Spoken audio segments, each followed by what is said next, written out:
And because I bought a plot of land in Ireland, Flor Fragoso, and I brought with me a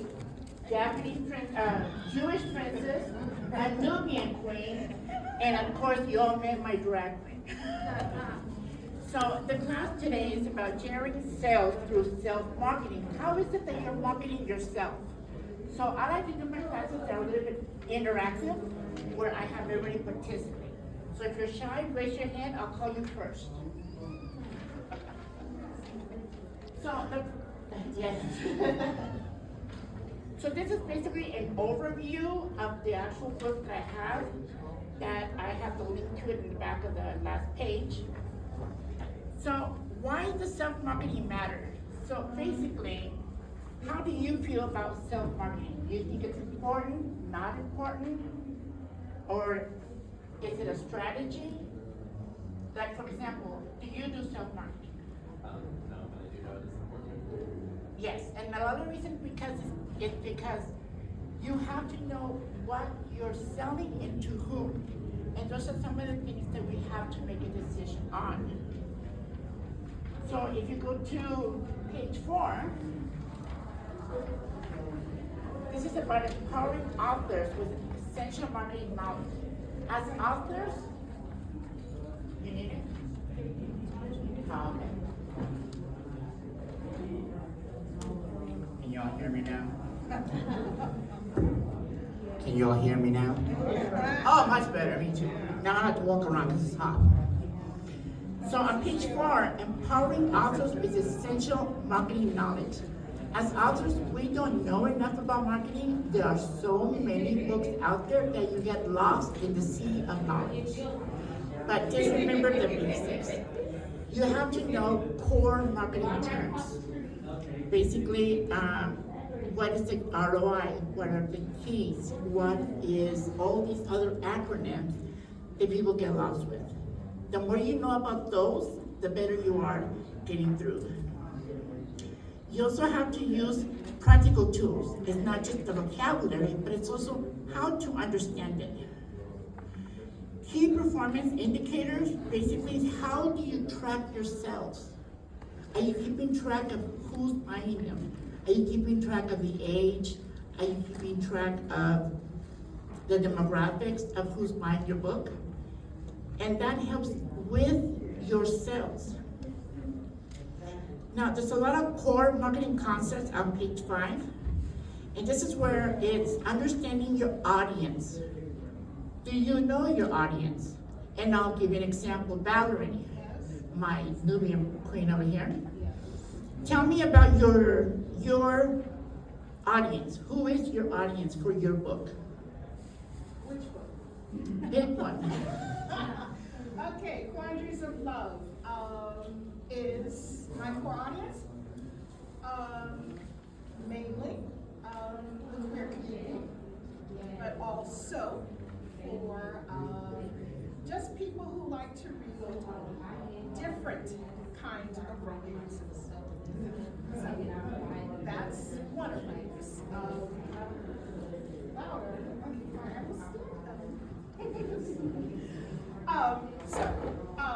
Quandaries of Love for people who like to read different kinds of romance, and not just for the queer community, but anyone and everyone. What?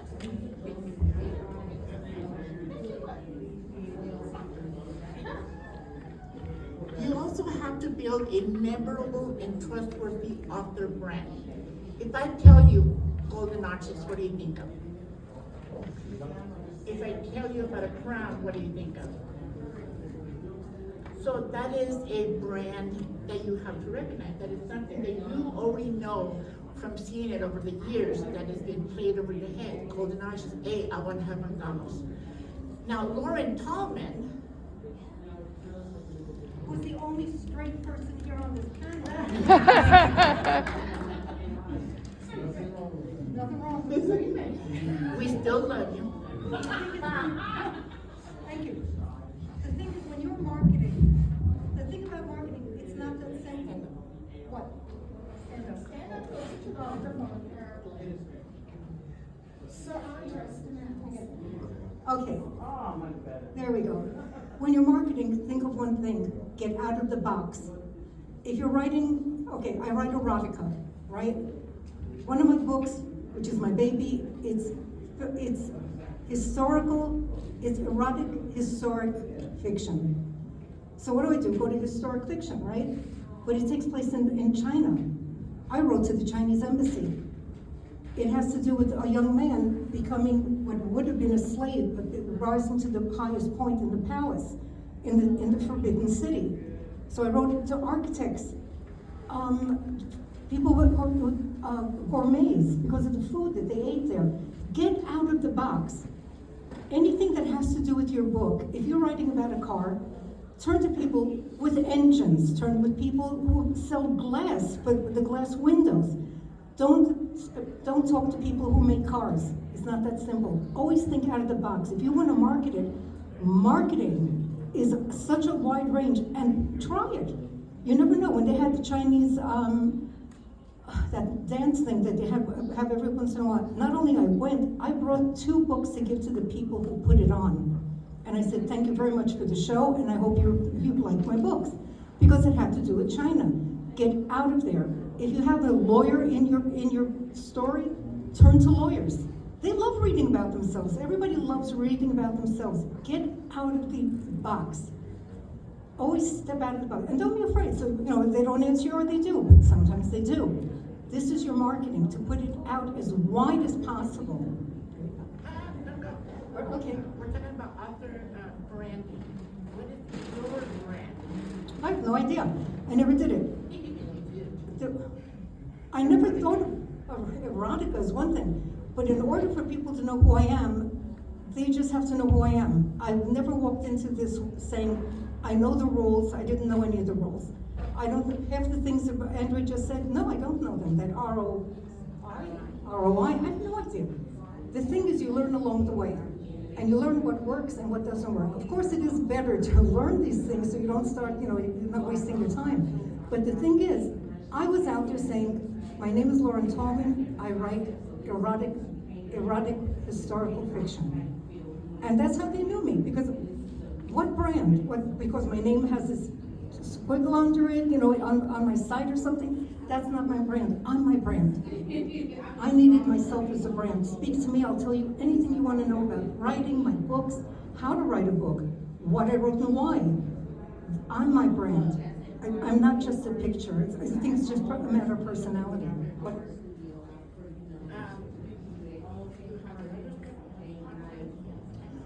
Yes, I started out as a writer, okay, which I like very much, and I wrote How to Have an Affair and Not Get Caught. International bestseller, I have to say. Especially in Antarctica, somebody wrote one there. No, but no joke, Madagascar. Who's in Madagascar? Portugal. They went through my book all over the place on the internet, and I found that through Andrea, who always checked my site.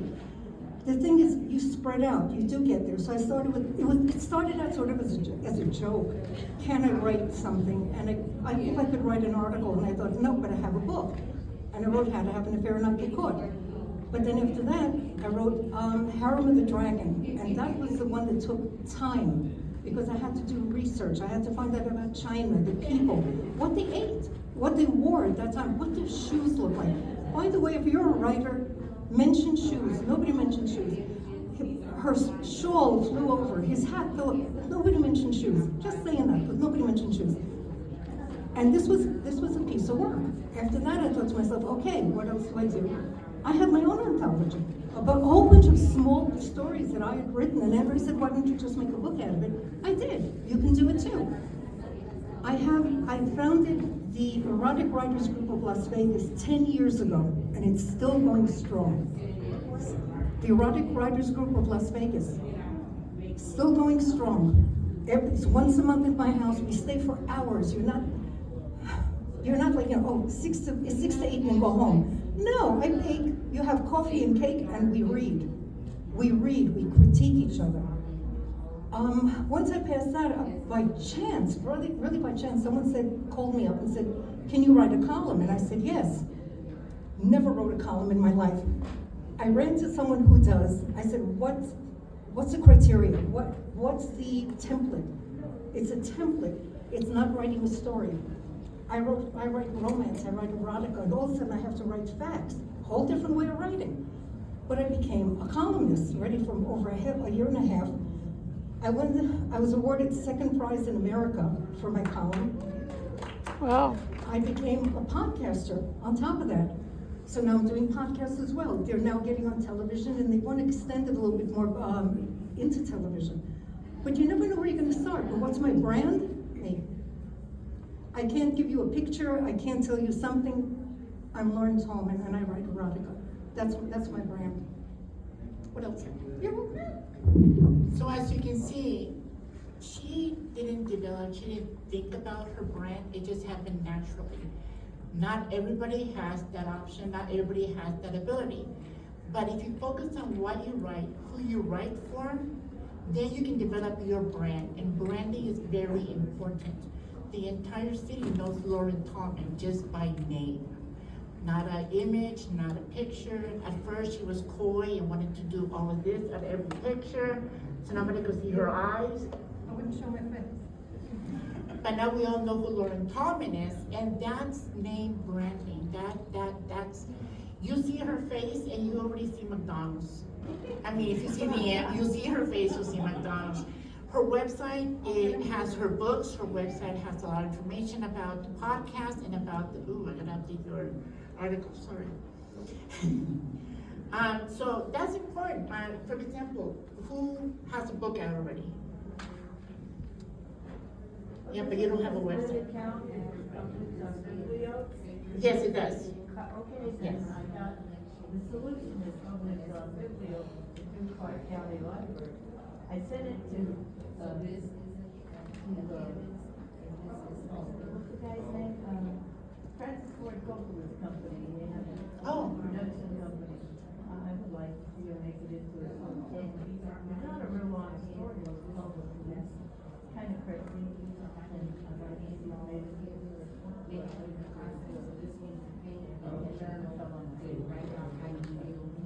I know that feeling. yeah, no, I'm probably so But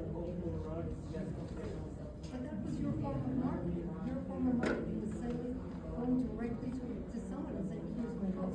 yeah. I got a, I think the game 3 years ago, and 43 stores, well, maybe more, but I love, you know, and 220 stores, they were collecting myself. And then we learned, so when I went, that's the overall highway story. I gave him a circus, and I gave him a girlfriend, and I gave him a two-legged, one on a camel, and a zebra, and a turkey. Name branding, we have Lorenzo. Yeah, and he's the cutest thing you ever saw. He's only this big, and he was a baby. I thought he was a baby. It turned out he was an old man. I had him for 5 weeks. He's the cutest thing. When I started drawing him, looking like a real gecko. And he didn't look warm and fuzzy, you know, like the Disney characters. The kids like to embrace these Yeah, they're characters. not warm and fuzzy. He didn't want to embrace big. It was a critter, it was a reptile, and Disney warm and fuzzy. So I changed the way he looked. I gave him a tuxedo and a top hat. I gave him girl flowers out of her head every day. And it became a thing. I have 43 stories, and I had to follow it up. I only had him for 5 weeks.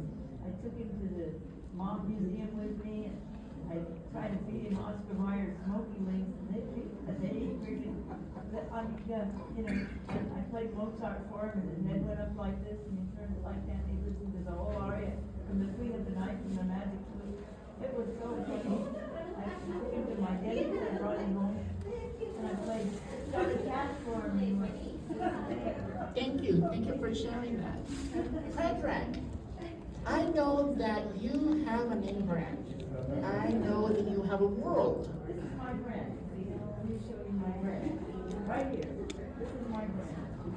Red right here, it's my name. Go. My business card is red and white, that's black on white, and actually it's on white, it's red. Right. And they have a border around it, that's my brand. Predrag, back to you. Tell us a little bit about your audience. Who is your audience? Oh, basically, And don't say everybody, because that doesn't not count. everybody. Everybody likes sci-fi, but it's not just sci-fi. I mean, as writers, we tend to believe that we write for everyone, right? You know, we feel, most of us at least do. But there is a specific audience that we all tend to, you know. In my sense, in my case, I really love to write about psychological and philosophical themes. So I guess that would be an attractive theme to young adults or maybe someone else. So those are the deeper topics that adults can begin and focus on and understand and be curious about. So the way I understand my writing is more of a, let's say it's a Twilight Zone thing. It's still curious, it's still about for everyone in essence, but not really, you know. So how did I cater to my community? Well, the short answer is that you know, that's something I have to work on. But I really feel that after a while, after years of writing, like all of these people, you know, have decades of writing and experience, they're such fascinating individuals. You should just go to one time Royal House, you'll see the debates. I always imagine it like MMA fights, but with minds. I'm not joking. Like this, those are arguments. Those are debates, discussions. They're almost the basis of my book. I don't even write that kind of stuff. I love that they do. Okay, I write stories like that, not poems. We write from experience, and you're inexperienced. Hey, it's fine. And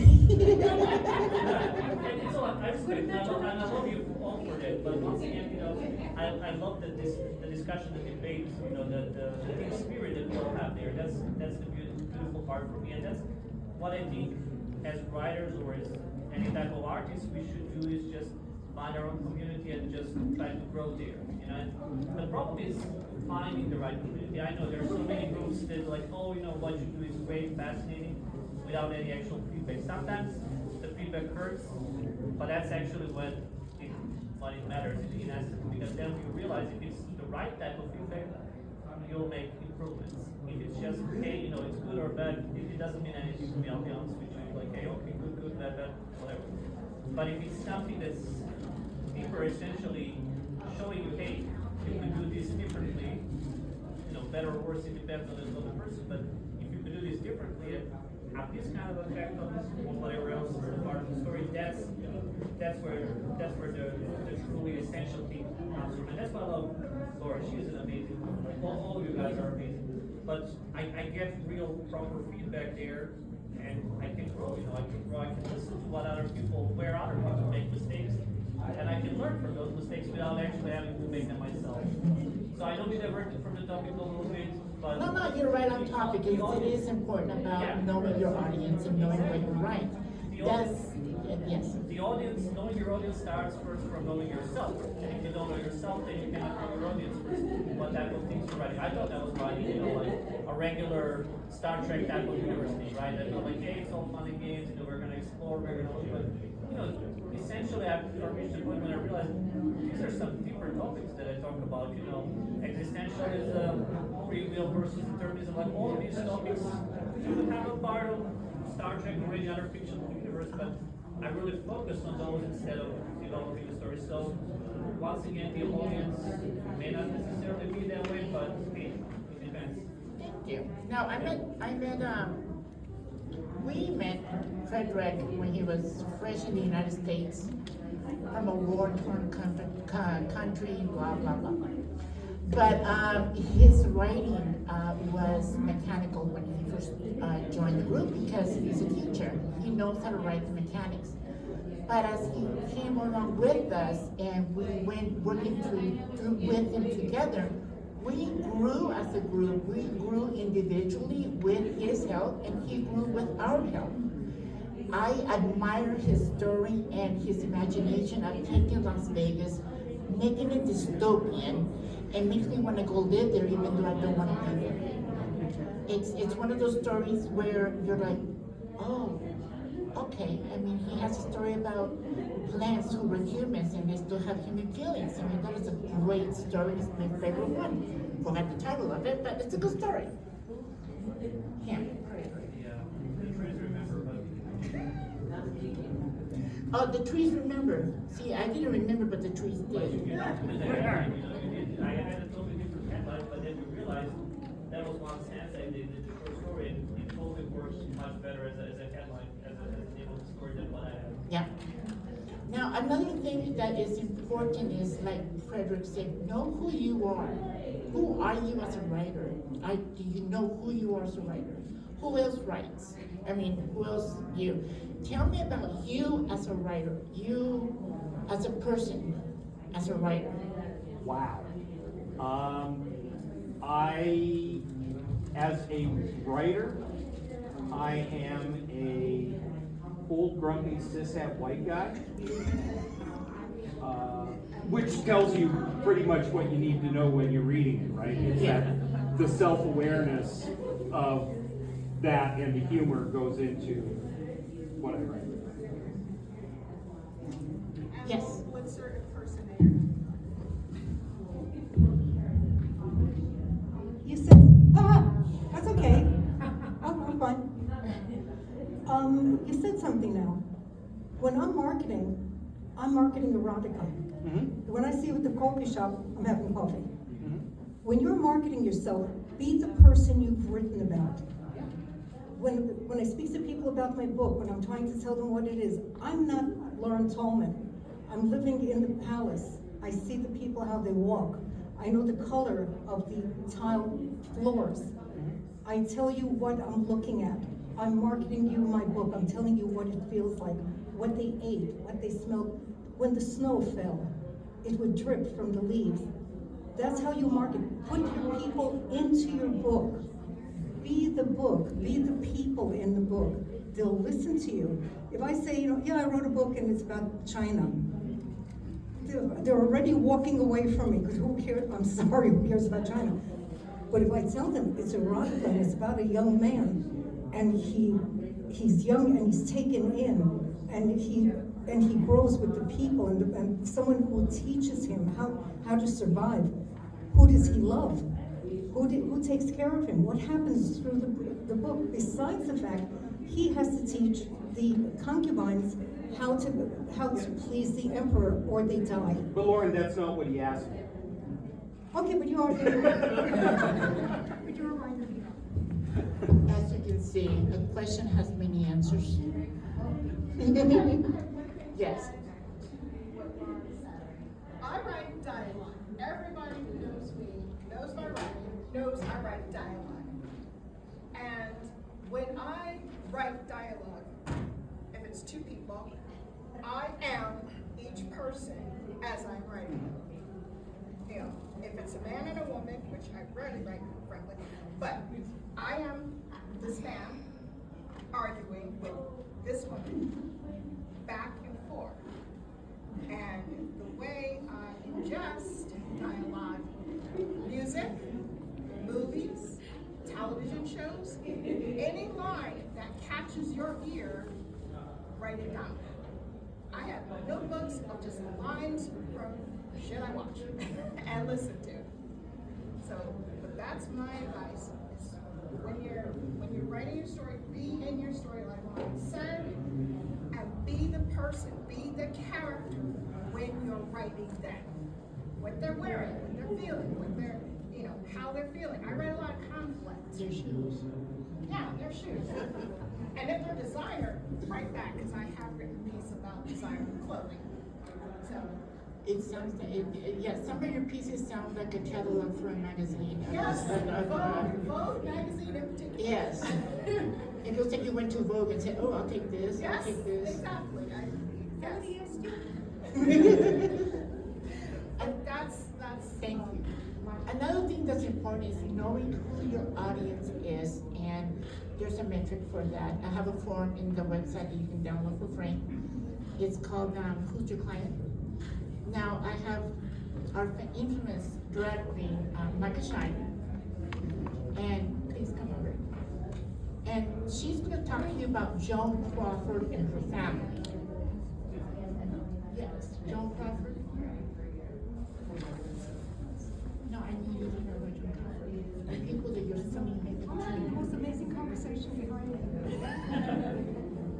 Joan Crawford is at the Trump Tower. She's our sheriff. Let's see, everyone, I'm Micah Shine. Yay. Okay, not too close. So when it comes to you know, the stories that we're writing with the self-help books, we also have to put in to our mind, it's not necessarily just that one person that's buying the book. It's what is their family like? What is their cool aunt like? Is their cool aunt gonna buy the book, or are they gonna get the book? So you kind of have to stay open to almost the whole family, even though you're going for a bit of a niche. Your target market. My target market right now is roughly 18 to 45, drag queens, drag kings, but everyone's so curious about drag queens and drag kings. Now we finally have books that can go into all of the hours of preparation, waxing, taping, tucking, binding, just to say a few things. So, Yes, so when we're talking about your target market, we have to know who our client is. So when we were working on Micah Shine's drag queen, and Micah Shine's how to become a drag queen, we came out with this family called the Joan Crawford family. They lived at the Trump Towers, and this is how much they made, what, $150,000 to $200,000 a year. Their children are 17 and 16, boy and girl. She thinks he's a lesbian. He is going into drag. Because part of his book is also the makeup. If you don't know who your audience is, if you can't think of 5 people, what their name is, what their job is, what do they do for a living, what do they do for fun, then who is your audience? I like how Frederick says everyone's my audience, especially those who do sci-fi. Well, that's good, but if you're more, don't go. But if you're more specific, who is your audience? So with Micah, not only does she have the books, but she also has the makeup to back it up. She has 30 years experience in hair, 30 years experience in what? hair, Hair, makeup, wig. Okay, I do have a little experience. 30 plus years in salons, movie industry, 20 years in medical hair loss for chemotherapy and radiation patients, lots of years in drag. And being able to incorporate all of those elements into the books has been really fascinating as well too. And I'm sure there'll be spin-offs later, but at least we haven't get the bulk of it out. So when we market Micah Shine Cosmetics and when we market Micah Shine's books, we have particularly a person, 5 people in mind who will buy the book. Because if I don't know who my client is, I won't know how to market. Because I cannot market to senior citizens and put cartoons and little bunnies. Because they're gonna be like, and what is this? I'm not gonna market dresses to men. Well, okay, I'll take that one back. Let's get away from gender stereotypes because they don't work anymore. I cannot market skinny jeans to bigger people. I can't market ponytails and hair color to bald people. It's like going to Valerie and saying, hey Valerie, I got this beautiful, beautiful hair clip for your hair. She's not gonna buy it, she's not my client. And I have this beautiful pink collar. Lauren, I have this beautiful pink hair collar. And salmon lipstick. Oh, she's like, get the hell out away from me. She's not my target client. So if you know who you are and you know who your client is, you know how to tailor your marketing to that group. Any questions on that?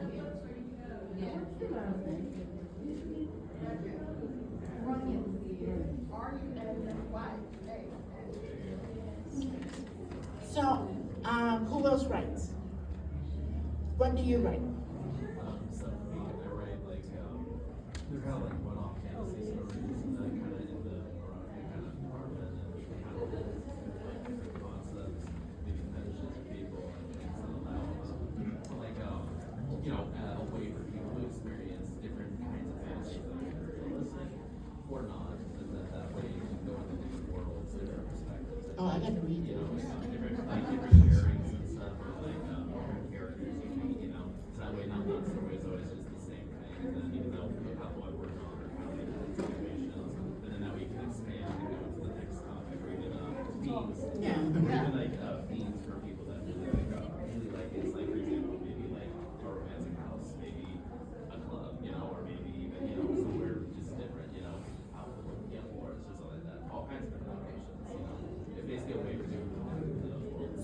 exactly what you're writing. Yeah, I know what I'm writing. Now, and, who is your audience? my audience is, I guess you could say of various kinds. It's kind of in that erotic, like Jim wrote. And basically what we look at is each story I develop. It's like it's hitting a different type of target audience. Like for example, if I was to hit like let's say a type of fetish or something, that's kind of what the story is entailed to, or at least tries to encompass. And then maybe another one does something different, or maybe the theme could be about the characters, you know, and like really wanting to like enjoy the pairing. So your target market is niche, Well, yeah, it's a little bit niche. Little but bit niche again, to the it fetish. varies, like, right? So yes, so your target market is not always the same person. It's not always the same group. I write fantasy, which I didn't know I could. I write science fiction, and that's only because I put them on an asteroid, so it qualifies as fiction. I used to read tarot, so I wrote a story about tarot, and tarot comes alive, so I write fantasy. And then I have a murder mystery. I do a lot of poetry, but my main writing was M for M. And I got tired of that because it was like, you can only do so much. So I decided to expand on it. And between Valerie and some of her classes that she teaches, she gives us prompts to work on. The same with Lauren. Hers is a little more interesting, especially if you're doing, what's it called? Yeah, erotica, but no, fables. Yes. But my question is like curiosity, even though that like that niche group that we acknowledge, right, that there's these different groups that have like that niche taste, would you still say in marketing that that's actually even better because there's all these various different types of niches that people play? Yes. Large amounts of groups that would actually be really hard to reach. Yes. You have to understand, all of you are bringing up stuff that's making our minds work. Again, I write erotica, right? If you go into that, guess what? If you go to a younger generation, you can't sell them a book. You've got to go ebook, and that's a whole different way of marketing. Plus, by the way, if you want a younger generation, you can't get to them. You have to be recommended by somebody in their groups. It's not like when you come over to someone my age where I read something and I go, oh, that looks cool. No, they don't do that. They're not on Facebook, they're not on they're on Instagram, some, they got off Twitter. You have to know where you're marketing and to whom and to what age. Okay, so it's just knowing where you're going and who it is, but you must do your research. When they say to me, Andrea would say to me, who's your market? And I would say, at this age, because today everybody gets married later and all this, so I said, you know what? Let's go 35 to 65. He said to me, how about 18? Because 18-year-olds were reading how to have an affair and not get caught. Because they're not having the same relationships like we did. They don't meet up for a cup of coffee. They don't go out on a date. They have virtual relationships. They didn't want their friends to know that they wanted to be with somebody, so they found out how to have an affair and not get caught. Who would have thought of this? Look at your market. Get your site. Get your site up. You can find out more from your site. Andrea would come to me every once in a while, open this long piece of paper. Who's your market? And for which book? Look where it's going. Look how many people are answering you and where it will show where they come from. I had Madagascar. Who knew in Madagascar? The different countries they're in, the different age groups. That'll tell you, that'll give you the route. That'll give you the way to do it. Go into what you're doing. It's not easy. It takes a lot of work, and sometimes it's overwhelming. But keep at it. But find out who your market is. Without your market, you have a book. Ta-da! You have a book. You've got to market your book, but you have to get it to people that will buy it. Okay? Thank you. Yes. If you don't know how to do all of that marketing, find someone who does. Delegate, delegate, delegate. I am not buying for all of what she just said. I delegate. You don't have to ban, first of all, you don't want to do it. You don't know how to do it. You don't have bandwidth to learn how to do it. Find someone, ask around, tell people what you're doing. You can't be a secret writer. You can, but why? tell people what you're doing, tell people, anyone that you know, hey, I'm doing this, I need some help, and I don't know anyone. Okay, delegate, asking people, talk to people, tell people what you do. Thank you. Yes. It's also part of your marketing. When people say what's new, don't say nothing. Say, you know, I'm writing this book, and I'm trying to get it out, and I just talk. This is part of your marketing. They're gonna be like, whoa, you wrote that? I've spoken to some people in 2 years, and none of them knew that I was an author until last week. I thought I never told them. I just never told them. They said, you wrote a book. I said, 5. You know, they never knew. For 2 years, they never knew. They never marketed themselves to these people because they were friends. And these were people that were friends of friends, not even that close to me. And all of a sudden, what do you write? Where can I find it? I've been sitting on this without realizing. Talk. Just like she said, talk. Tell people when they say how you're doing, fine. What are you doing? Tell them. Tell them until they want to leave you and they don't want to hear it anymore. Talk to them. This is part of your market. Talk. So how long does it take to recover from an autopsy? How long does it take to recover from an autopsy? You'll find out when my book comes out. That's what's new. So when people say, what's new? Well, how long does it take to recover from an autopsy? And everybody sits there. And they're thinking about it. They're like, wait, something's not right. And then I'm like, wait a couple of months, you'll see the first book of the series. And then you'll find out how long it took that person. So that's marketing. Another aspect about marketing is promoting yourself. There's Facebook, Twitter, podcast, blog. It's everywhere.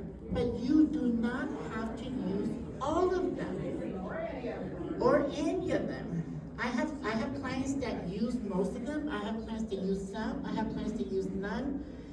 It depends on your book. It depends on your marketing. Find out what niche market that you have and where they go. Do they go to Facebook? Do they go to Instagram? Do they go to YouTube?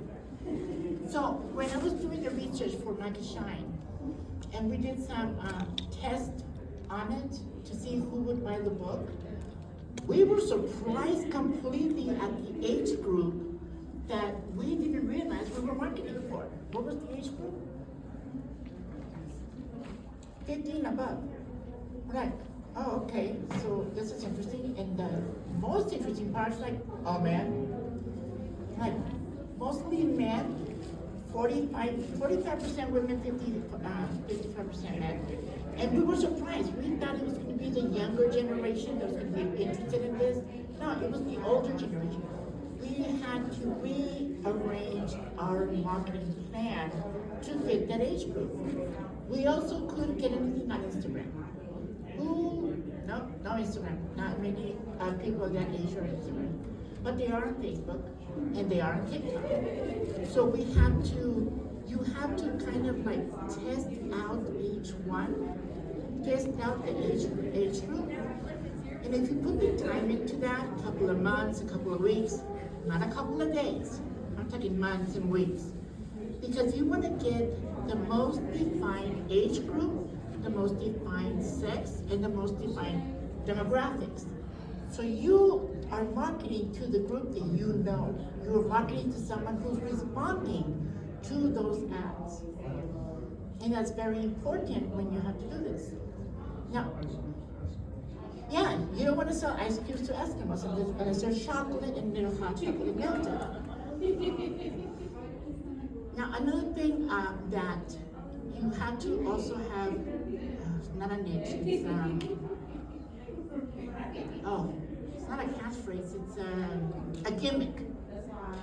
So I'll let Micah Shine talk to you about her podcast and her cat.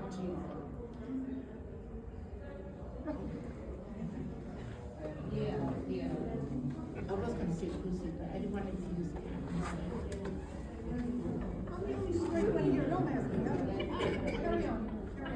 Okay, so The name of the podcast that I'm working on now is called Drag Tales, and it's going to be a compilation of, yes, lots of different drag stories, but we'll also be taking chapters of the books and incorporating that as well. One thing that I've noticed that, I come from the beauty industry. I've been doing hair for a long time.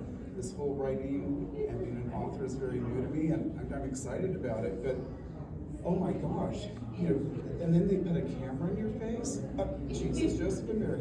So I realized that I'm better off on the podcast if people are asking me questions. Because I can talk for days. I know the answers.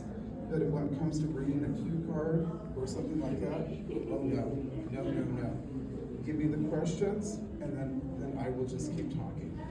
So I am going to be dragging my Siamese cat, Mr. Vegas, into the act soon. He loves what we call spa time. I do believe there might be something going on with him because in 1 week he found a board bristle brush, a nail file, and makeup brushes. And I can't hide my makeup brushes enough because he will find them and he flips them all over the house, and yeah, it's pretty entertaining. So we'll be having some little spa time while I will be, you know, petting him and this and that, and that's just going to be, you know, we're getting ready for the podcast. So we're trying to go viral as much as everyone else, but you know, I've got experience with pets. I've worked in a veterinary hospital and Oh, were you in the circus? I've worked in the circus as well. So What were you? I've had a lot of jobs in the circus, as everybody does in the circus. So Wait, I what have was your done. job? Oh, I have been a hairdresser, makeup artist, massage therapist. I have done marketing for the shows, and I have taken care of elephants and ponies. So if you're going to take care of the animals, you're considered a groom. So I am a elephant groom and a pony groom, but not a human groom. So, and there's no connection. I was the front. So as you can see, it's up to you to discover who you are and who your audience is. Not everybody needs not everybody needs a thing. It can be anything. It doesn't have to be anything. I love Valerie and I teach her because she writes menopausal books. Some of it has periods, sometimes it doesn't. And I teach a lot of my authors about how the writing goes. But the most important thing is you have to test your market. You have to test what works for you. Micah and I spent a whole year going to bars. It was expensive. It took forever to get on that dress. I don't know how she does it every time we used to go to a bar. But nobody was interested in just seeing a drag queen at a drag bar. It was just like, okay, so what's the big deal? We see this every day. So we figured out that doesn't work for us. We need to find a different way of doing things. So we decided to do the podcast and try that out. So what is it who's doing something right now with their marketing? Anybody? Everybody doing something different on their marketing? Lauren. She's spoken more than I have. Okay, my life changed. Who would think at this point in my life, I've been retired for years. I've been retired, and then I started writing. And then I started publishing by myself, because I was self-published. I was putting myself out there. But now it's not only books. I'm a podcaster. I write articles. I write monthly articles. You know how hard it is to write a monthly article? And you have to put yourself out there. You have to put yourself out there in a different way. When you're writing a book, you're putting yourself out there romantically, no matter what you're writing, no matter what genre it is, you're putting out a story. When I speak to people and I say, yes, I'm a columnist, I even stand differently. I suddenly stand straight, like I just did, I didn't realize. But you stand straight because you're telling a fact. And I write about seniors and sex. Believe me, there's a lot to write. And I speak differently, I'm more to the point. I'm suddenly finding myself marketing myself in a different way that I didn't know I didn't know I could. And I didn't realize it would come naturally because I couldn't, I'm not telling them a romantic story, I'm telling them facts. Now I'm a podcaster. So now when they say, what do you do? No, podcasting isn't just, a short article. Now I'm going into podcasting to at least 6 minutes long. Try to speak 6 minutes without stopping and making it come to, believe me, it's not easy. And I tell people, yes, I speak about this and this, but I have to speak differently to them. It isn't, oh, you can get my book here and here. No, I have a podcast, I belong to this publication, to this place, to this television, and I don't even know, it's marketing yourself, but for some ungodly reason, I stand differently when I speak about it. When it's about the books, I'm relaxed, and I'm saying yes, and I move, and my hands move. When it's a podcast or the columns, I'm standing very straight, and I'm stating facts. You go with the flow. We don't know what to do. Let's face it, we aren't born with this. Like Andrew says, pick and choose, find what it is. Constantly ask questions, constantly ask questions. You have anybody else who they say, oh, I wrote a book too, ask them, how'd you do it? What did you write? How did you get it out there? Who's your publisher? Ask questions. That's the only way. We're not born knowing this. We have to go, I don't know. Go for it. But market yourself, talk. Thank you, everybody. Now, if you have any questions, you can email me. I have this. There's a free membership. It's part of the website that I have to help authors develop themselves, to help authors promote their books. So take advantage of the free account and promote yourself. Get out there, ask questions. If I don't know the answer, I'll ask Lauren. If she doesn't know the answer, I'll ask someone else. But if you send me questions, I will ask for you and try to help you find your answer. So thank you very much. Thank you for coming.